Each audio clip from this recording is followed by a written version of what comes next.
खुशकिस्मती है मेरी कि अहले सुन्नत व जमात हनफी मातुरीदी फिक्र के इल्मी फिक्री रूहानी कायद शेखुल हदीस व तफसीर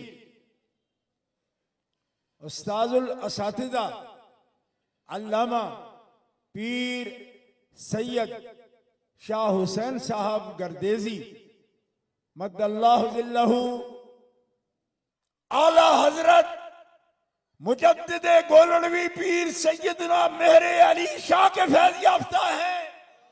सादात किराम से मैं मायूस नहीं, अल्लाह के फजलो करम से हदिया देते हैं। ये जो बुजुर्ग बैठे हैं जो हदिया ये देते हैं वो को दे सकता है?